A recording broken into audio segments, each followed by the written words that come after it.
Hingga kini keberadaan awak kapal Brahma 12 yang disandra sipil bersenjata di Filipina Selatan belum juga diketahui.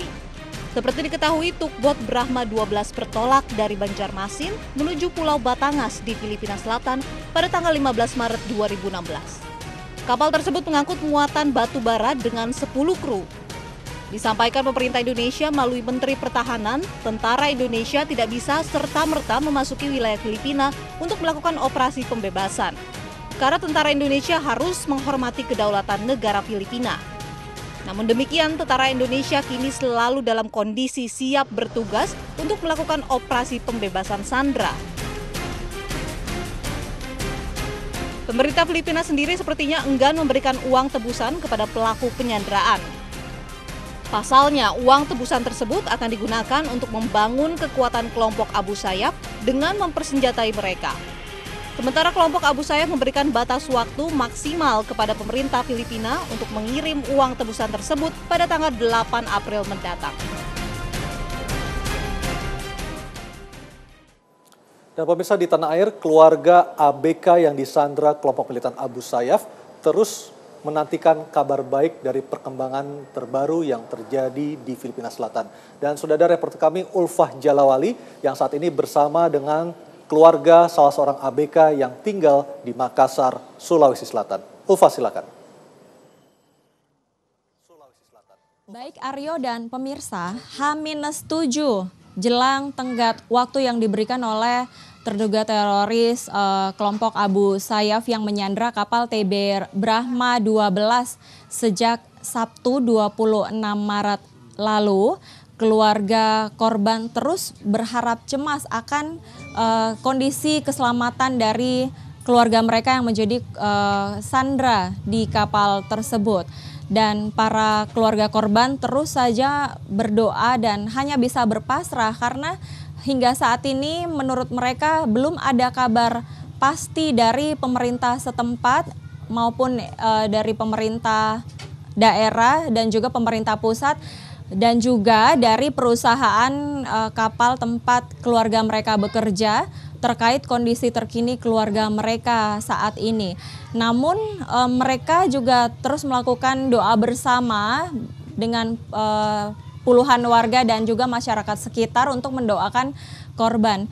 Dan beberapa saat yang lalu, sementara itu di beberapa saat yang lalu di rumah paman dan bibi salah seorang keluarga korban yakni Rinaldi yang berdomisili di Makassar asal Luwu Timur juga dikunjungi oleh salah seorang tim dari operasi intelijen perencana operasi intelijen pembebasan sandera NF Sinar Kudus Somalia beberapa waktu yang lalu pada 2011 yakni Abdul Rifai Ras yang memberikan mereka semangat bahwa keluarga harus tetap optimis bahwa para korban sandera akan bisa dibebaskan dengan target waktu H-3 jika negosiasi bisa lancar dilakukan oleh pemerintah Indonesia dalam hal ini Kementerian Luar Negeri dengan pemerintah Filipina dan juga para teroris untuk bisa bernegosiasi terkait jumlah tuntutan uang yang diminta oleh para sandera dan juga untuk bisa segera dibebaskan kapan waktu tersebut. Namun sekali lagi bahwa tadi menurut keluarga mereka bisa bernafas lega dengan sedikit semangat, dengan sedikit adanya informasi dan juga bahwa beberapa waktu yang lalu juga terjadi di Somalia bahwa sebelumnya hampir tidak ada harapan namun keluarga atau para sandera bisa bebas dengan selamat. Dan untuk mengetahui lebih lanjut kita akan berbincang dengan Ibu Hamsiar selaku bibi dari Renaldi, salah seorang ABK warga asal Sulsel yang juga menjadi korban sandera di kapal TB Brahma. Ibu, selamat malam Ibu. Selamat malam. Ibu, bagaimana Bu pendapat Ibu terkait sejauh ini kabar dari Renaldi yang menurut Ibu sendiri belum ada kabar resmi dari pemerintah Ibu? Menurut saya karena kebetulan tadi baru-baru Bapak Dokter Abdul Rifai dari anggota pembebasan pembebasan Somalia, kami sudah kayak bernapas lega karena dia telah mengunjungi tempat tinggal kami, jadi dan memberi harapan bahwa insya Allah -3 hari tawanan bisa akan selamat apabila negosiasinya lancar.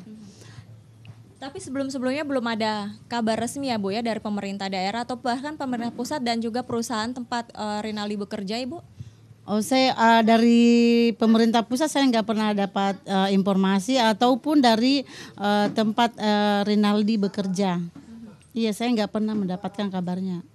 Apakah ada langkah atau upaya dari keluarga Ibu untuk bisa mendapatkan informasi, apa mungkin langsung berkunjung ke Jakarta, langsung bertanya terkait nasib dari korban Sandra ini, dalam hal ini Rinaldi?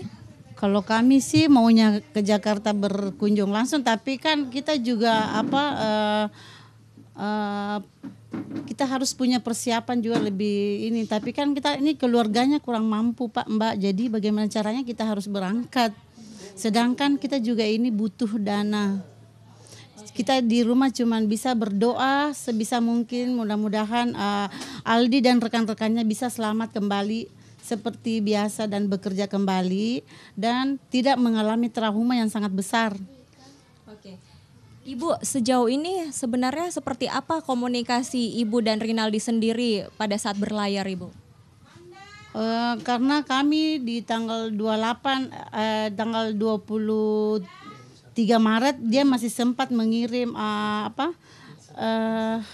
profil di lain, tapi yang cuman gambar saja, gambar kapalnya saja yang bisa dia kirim. Tapi untuk berkomunikasi langsung kami tidak sempat karena dia sudah dia sudah mau lepas dari perairan Indonesia. Tapi kabarnya Rinaldi sempat berkomunikasi via telepon dengan keluarga di Luwu Timur dengan orang tua kandung di sana? Iya, alhamdulillah dia sempat berkomunikasi dengan bapaknya sendiri atas nama Amiruddin. Dia sempat berbicara sedikit, dia bilang bahwa minta tolong doanya agar semoga perjalanan Ananda selamat sampai di tujuan karena dia sudah mau memasuki daerah perairan Filipina. Ibu, kabarnya ini adalah salah satu cita-cita Rinaldi untuk bisa bekerja sebagai ABK dan berlayar ke luar negeri ya Bu ya. Dan ini adalah pertama kalinya Rinaldi berlayar. Iya, termasuk ini hanya baru pertama kali dia berlayar ke luar negeri. Tapi memang dari cita-cita dari awal memang dia rencana mau ke luar negeri. Harapannya dia memang harus ke luar negeri. Tapi alhamdulillah sudah tercapai. Tapi ya namanya cobaan. Baru 1 kali berlayar langsung ini. Terakhir harapan Ibu sendiri seperti apa? Terakhir harapan saya semoga dia bisa berlayar kembali dan kembali selamat sampai di rumah dan tidak kurang satu apapun. Mudah-mudahan tim pemerintah setempat dan pemerintah pusat bisa membantu membebaskan seluruh tawanan dari Brahma 12. Hanya itu doa kami yang bisa kami panjatkan supaya pemerintah lebih memperhatikan kembali karena itulah satu-satunya yang kami inginkan dari pemerintah. Oke. Jadi kali ini harus tetap lebih optimis ya Bu ya? Iya, mudah-mudahan pemerintah lebih optimis lagi untuk menjalankan misinya. Misi apa kembali yang mau dijalankan saya tidak tahu, tapi mudah-mudahan karena ini kami dengar dari kabar berita bahwa di Filipina sekarang menolak maritim Indonesia untuk tentara Indonesia untuk masuk ke daerah Filipina dan tebusan yang diminta sebesar 14,3 miliar tidak bisa ditebus. Jadi mudah-mudahan pemerintah bisa optimis lagi. Oke. Baik. Terima kasih Bu Hamsiar. Kita sama-sama berharap semoga pemerintah Indonesia juga bisa terus berkoordinasi dan negosiasi berjalan lancar dengan pemerintah pusat dan juga tentu saja dengan para teroris yang menyandra mereka agar negosiasi bisa berjalan dengan baik dan para sandera bisa dibebaskan dengan kondisi yang selamat dan sehat walafiat. Demikian informasi kami Aryo dari Makassar, kembali ke Anda di studio. Baik, terima kasih Ulfa Jalawali. Harapan yang sama juga kami panjatkan dari Jakarta. Dan pemirsa, saat ini kita sudah bersama 3 orang tamu saya. Ada Pak Hanafi Rustandi, Presiden Eksekutif Kesatuan Pelaut Indonesia. Selamat malam Pak Rustandi. Pak Opsater Sinaga, pengamat hubungan internasional dari UNPAD Bandung. Dan Bang Nasir Abbas, pengamat terorisme yang dulu juga pernah tinggal di Mindanao, Filipina Selatan. Saya ke Pak Nasir dulu. Pak Nasir, sudah 7 hari, jelang 7 hari pelaut kita ditawan Abu Sayyaf. Menurut Anda, seberapa besar peluang negosiasi ini bisa membuahkan hasil yang baik untuk kita semua? Ya, kita melihat semua pihak bekerja keras ya, baik dalam negeri, di Indonesia maupun di Filipina sana. Dan saya juga yakin juga kedutaan Indonesia di Filipina sana itu juga aktif dalam mencari hubungan dan mencari peluang-peluang bagaimana untuk membebaskan warga negara Indonesia. Nah, seberapa besar peluangnya itu tergantung seberapa cepat ya kita dalam dapat berkomunikasi sama mereka. Ya, artinya menemui pihak yang menculik ini ya atau berbicara dengan pihak ini. Di sana ada beberapa kelompok kecil, ada beberapa kelompok sempalan dari Abu Sayyaf sendiri. Kelompok mana yang sebenarnya menculik pelaut Indonesia, Pak Nasir? Ya, itu sudah diketahui oleh pihak aparat bahwa kelompok yang mana ya. Tapi itu juga kelompok yang artinya bisa saja satu kelompok yang menculik, lalu kemudian dia menyerahkan kepada pihak yang kemudian menyembunyikan, itu bisa estafet, begitu. Dan disimpan suatu perkampungan di kalangan orang-orang mereka saja. Ya, itu juga bisa terjadi. Lain yang menculiknya, lain yang menyimpannya, lain yang kemudian memindahkan. Itu bisa terjadi dengan beda-beda pimpinan. Baik. Pak Nafi, apakah Anda sebagai orang yang sudah 40 tahun menjadi seorang pelaut, apakah Anda melihat adanya kejanggalan dalam kasus penculikan atau penculikan tawanan Abu Sayyaf ini? Saya sebagai pelaut tentu saja harus taat kepada perintah dari perusahaan maupun anak buah harus taat kepada kapten. Dan kita melihat kejanggalannya adalah pada waktu port clearance dari Banjarmasin ya. Pihak Sabandar mengatakan bahwa kapal itu berlayar dari Banjarmasin ke Filipina. Filipina itu harus jelas pelabuhan mana ya. Harus ada di port clearance. Meskipun disebutkan itu adalah Batangas tujuannya. Ya, Batangas, tapi di port clearance yang ada gambar Garudanya jelas bahwa itu berlayar dari Banjarmasin ke Filipina. Jadi itu juga hal yang sangat janggal sekali. Dan kemudian juga pemilik tugboat dari yang disandera itu adalah sekarang sebuah perusahaan yang di Kuningan alamatnya adalah perusahaan Taiwan ya, perusahaan milik Taiwan ya, dan memakai kapal bendera Indonesia karena ada azas kabotage ya, bahwa barang muatan di Indonesia harus dibawa oleh kapal bendera Indonesia. Ini juga suatu kejanggalan dan perlu penelitian yang lebih lanjut ya. Dan operator kapal itu adalah satu perusahaan yang dibawahi oleh United Tractor ya, yang alamatnya di Cikarang. Dan ini juga perlu diteliti ya, bahwa perlu diteliti siapa pengirim dan siapa penerima barang itu. Baik. Karena alangkah janggalnya kalau sekarang harga batu bara turun ya, tapi ada masih yang mau mengekspor atau mau mengimpor batu bara tersebut. Baik, apakah lazim ketika akan memasuki perairan yang rawan perompak, rawan militan seperti Abu Sayyaf, kapal Indonesia masuk tanpa adanya pengawalan dari Angkatan Laut setempat? Hal ini juga merupakan suatu kejanggalan karena seluruh nakoda kapal, nakoda apapun, dia dapat pemberitahuan dari perusahaan karena perusahaan akan mendapatkan informasi dari Maritim Bureau yang ada di Kuala Lumpur ataupun Maritim Bureau yang ada di London tentang daerah-daerah berbahaya dan perlu dihindari dan perlu pengawalan yang ketat ya.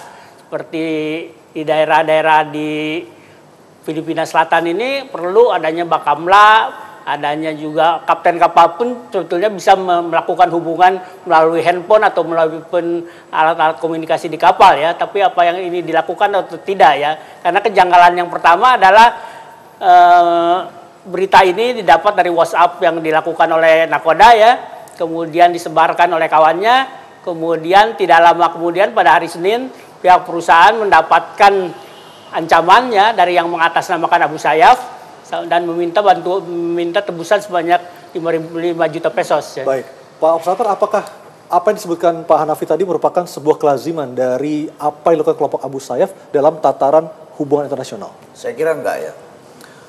Abu Sayyaf itu sebagai pecahan MLF itu dia merupakan kelompok yang selama ini tekanannya bukan kepada otonomi, tapi tekanannya kepada upaya untuk profit making. Sehingga memang dia beda dengan Nurmia Sori itu, beda.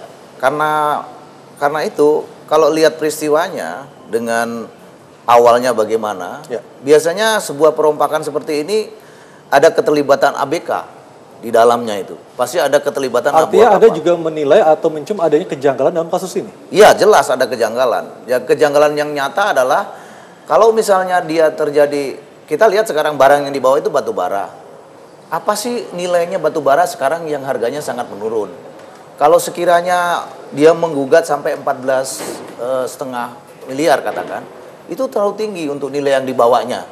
Nah, yang kedua, kalau apakah mereka yang melakukan perompakan ini dalam pengertian kelompok Abu Sayyaf ini, udah jelas ini di bawah bimbingan Qaddafi Jajjalani itu.